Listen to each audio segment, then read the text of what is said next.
It's time for another film room, and on this episode, we're going to take a look at USC quarterback Caleb Williams.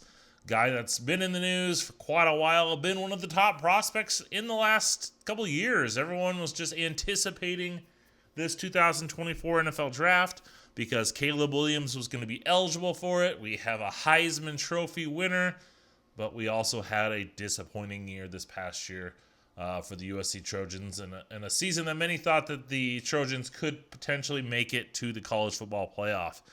There's a lot of uncertainty and speculation about Caleb Williams and if he's a diva and that. But what we're going to do here is we're going to take a look at the film. We're going to look at Caleb Williams on the field to see the type of prospect that he is. Is he this generational quarterback that some are claiming him to be? Or is he a little overrated? We're going to find out now. So let's not waste any more time. Let's get into the tape.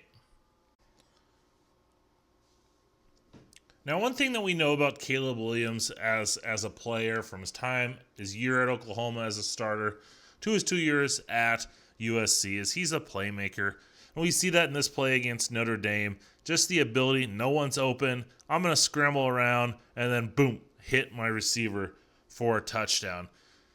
It just illustrates that Caleb Williams just has that playmaking ability, right? Nothing is there. I'm going to use my feet, keep my eyes down the field.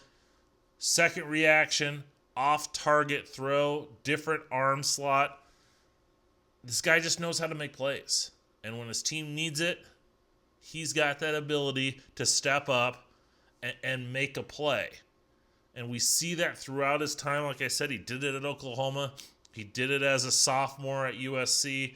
He's doing it here as a junior. It's just the ability to make plays. Now, Caleb Williams' ability to throw the ball is going to jump out at you as well. And he's got I wouldn't say he's got a Josh Allen type arm, but he definitely has the ability to throw deep. And we see that here against Utah. Got a clean pocket. He's able to just hit his back foot and just drop this ball into the wide receiver for the touchdown. Just showing that ability to not only throw with, look at this too. He's throwing deep with just little, like almost like a flick of the wrist. He didn't have to really wind up. He didn't have to just flick of the wrist. And that ball is what, 55 yards or so down the field, dropping right to his receiver. And it's just throws like this that just make you jump out of your seat and go, whoa, look at that throw. And Caleb Williams has this.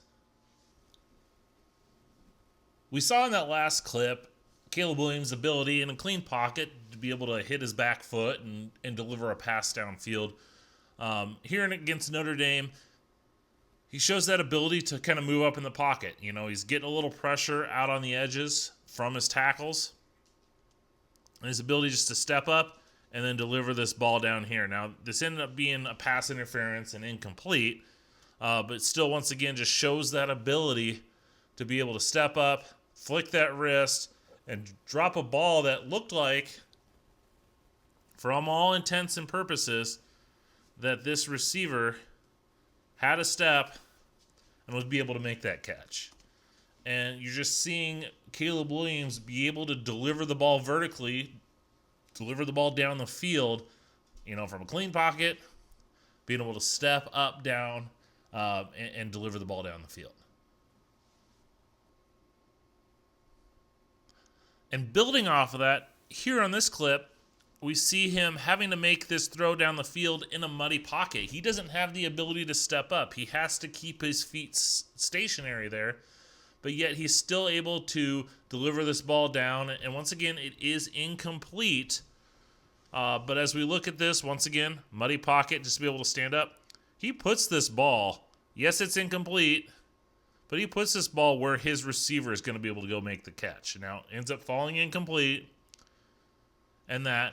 But if you think about ball placement, he's throwing with some anticipation. His receiver at this stage is just coming open, and he's able to put it for like, hey, I'm getting pressure around me. I'm going to put it for only where my receiver can go and get it. And he does that without being able to step up in the pocket.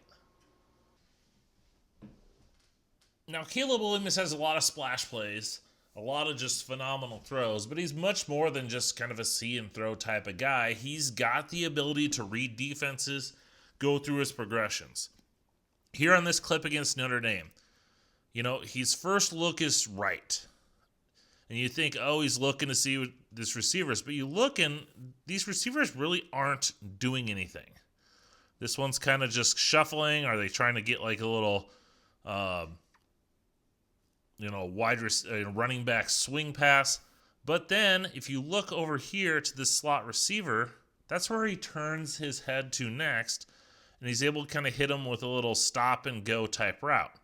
Now, without knowing the play call, you would think, is this kind of is this by design? Is he kind of going through? Like I said, is he just kind of finding this guy? But you look at it a little more in depth. Look at how that line's set up. They gave him a little bit of a passing window right here. Okay? Was he looking? Was this the design all along? And if that's the case, he's looking off this safety. He's clearing out the middle of this field, and he's doing so to get this receiver into space, be able to catch this pass, and then have room to run. And so that just shows his ability to manipulate the defense into getting to what he wants. Once again, able to step up, find a passing lane. At being only 6'1", he doesn't get passes knocked down because he can move in space and then hit this receiver on the run for a big first down. When you really start to break down Caleb Williams' game, you start to notice that he's able to go from one of his reads to the next. And he's able to do so pretty quickly. We saw with just that last clip, his ability to manipulate the defense. Here in this clip, his initial read is to his left, once again. Okay? He's looking at these defenders. Is his read right here? Is his read right there? They're not open. Okay? They're kind of not well spaced out, defender between both of them. And so Caleb is able to then see that, hey, that's not going to happen. But he's going to see this backside read open up, and he's able to fire into there to get the first down. And it's just that ability to be able to read the field, scan, not open, not open. Oh, there's my backside read. Hit him for the first down. We see another example of that here. Once again, the read's going to be to his left. Nobody open. Double slants, double ends. Neither of these guys are open. So he turns his attention to his secondary read, third read, second read, whatever you want to call it.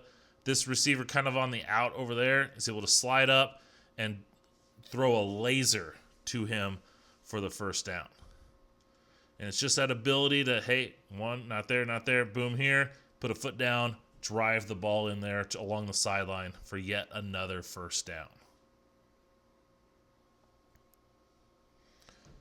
And then finally, he's got the ability to throw with anticipation. A lot of good quarterbacks, especially in college, they got a big arm, they're a talented arm. They're kind of more of see and throw type of guys. They're going to see the ball, see the guy who'll come open, throw the ball. That's not the case with Caleb Williams, as he's able to throw with the anticipation. He's able to get that ball out, as we saw right here. That ball is coming out of his hand, and the receiver hasn't yet even turned his head. So he's just got this ability to just see things. We see it right here with the slant. Guy's not even coming out, just coming out of his slant, the ball's right to him. Okay? And then another one right here. Short little out route, hook route. Sees the defender back, sits down, just throws it down on a line there. And it's just that ability to just throw with the anticipation. Okay? The guy doesn't have to be open. I can see him going to be open, and I'm able to throw and anticipate that and get the ball to him where he's able to make a play. Even here against Utah, he's going to throw an out route to this outside receiver. He's going to throw it, and this is one of my favorite clips of him. He's able to throw this ball with a lot of things. He's able to throw with anticipation. Look, that ball is coming out. Okay, he's starting to make his throw when that receiver hasn't even started to make his break. The ball comes out as he's breaking out, and then it's on a laser. Able to get it to him. Once again, another first down. And it's just, this play encompasses that just ability to throw with the anticipation, the arm strength, the recognition, just everything that you like about Caleb Williams. Now, earlier I showed you his ability, his ball placement, to throw it deep down the field. I showed you his anticipation, and then seeing that anticipation, we saw a lot of his accuracy on underneath throws. What I love about this clip is his touch. Now, he's going to end up throwing the ball to this tight end right here on the left-hand side, and it's going to be a play-action RPO type look. I think it's an RPO based off of the routes that they're running. He's looking right there. But once again, is that his first look? Is this his secondary look? Or is this kind of the first look that they're doing? Because if you look at it as we expand out a little bit, it's probably like they've got 20 yards till the first down. And so he looks this way, gets the safety moving here, and able to allow this tight end to get open over the middle, and then he's just able to throw with nice touch to him to be able to get that first down. And I love this angle from this point of view. Okay, once again, look at this throwing lane. Makes you think that this was the primary look. So once again, he's looking off this safety, making him fly over here. And he's able to just, he's got to throw it to this area right here. He's got this guy right there. So he's able to just throw with nice little touch right for his tight end to be able to run underneath of that. Just a beautiful throw and just great touch to make that pass. Now, the last thing I want to highlight is Caleb Williams' athleticism. We saw it in that very first clip of him moving around in the pocket. We've seen him moving in the pocket at various times as well. And I don't think they're going to use him much as a runner in the NFL. But the reason I want to show these clips is it just shows the type of athlete he is and the ability to, that translates to his ability to escape pressure. Here we're going to see a quick quarterback draw. And just look at that lateral agility to make that defender miss and be able to get outside. I mean, this defender's coming basically free on him. He's able to just make a quick lateral move outside to get by him and then get down and avoid the hit. Here, he's going to run a zone read and just shows that quickness and then the speed to get down into the hole and then, in essence, run away from everybody. And it's just this ability, this quickness, this speed, you see the little shiftiness there, that he can use as a thrower to be able to escape pressure and find open areas. There is so much to like in Caleb Williams as an NFL draft prospect. He's been heralded as this next great star, and in all reality, he's on that same level. You know, we think about what Trevor Lawrence was coming out of college. We thought about what Andrew Luck was coming out of college. I honestly feel Caleb Williams is right in that discussion. Sure, you'd love him to be 6'3", 6'4". He's only listed at 6. I think he measured at the combine at 6'1". But he has everything else that you want out of a quarterback. He's got the arm. He doesn't have the Josh Allen arm, as I said earlier, but he still has that ability to make throws down the field. He could drive the ball. He could put air under it and drop it in. He could drive the ball on the outside to a deep out or a deep comeback. He's got it all, and he throws with anticipation. He can read defenses. He can manipulate defenses. He literally has everything that you want out of a quarterback. And I know there is some skepticism. He does seem like a different kind of guy. You know, the whole painting the fingernails, the whole, was he in the stands crying after they lost to Notre Dame? You know, there's reports that his dad is difficult to deal with and demanding part ownership of NFL teams. I think a lot of that stuff, the more and more you hear is a little overblown. I think it was Cliff Kingsbury in an interview or spoke with someone and said he saw his dad only once at the team facility at USC. Caleb Williams' teammates absolutely love him. They say he's completely committed and he cares so much about winning. So that's why when you see him his loss against Notre Dame, it affected him that much because he wants to win. And so I think the diva persona and the extra baggage, the more and more we come away, especially from the combine, the more that just seems to be kind of just a false narrative.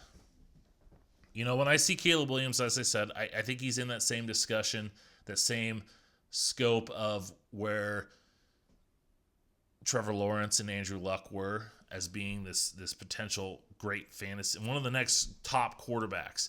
I know he gets a lot of Patrick Mahomes comparisons, and I can see why. The guy I compare him most to is Aaron Rodgers, and just that freelance nature of Rodgers and his ability to just make strikes down the field. And when you think you have Rodgers stopped, you're able to just, boom, he makes a phenomenal pass or escapes pressure on off balance and makes that play. And you see a lot of that with Caleb Williams. And so he's going to be the number one overall pick in the draft. He's going to be a Chicago Bear. I know there's some people out there that are saying, oh, the Bears can't trade Justin Fields, so they're going to keep him and trade the number one overall pick. That's not going to happen. Caleb Williams is going to be a Chicago Bear. He's going to be the number one overall pick in this draft.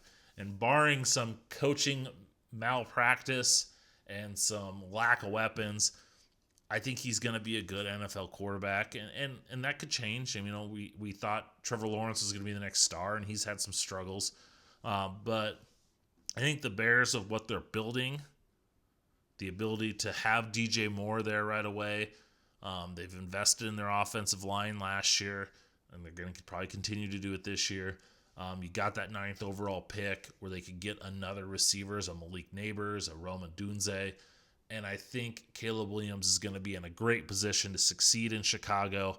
And in a couple years, we're going to be talking about how in that is he going to elevate himself to the echelon of one of the top quarterbacks in the NFL.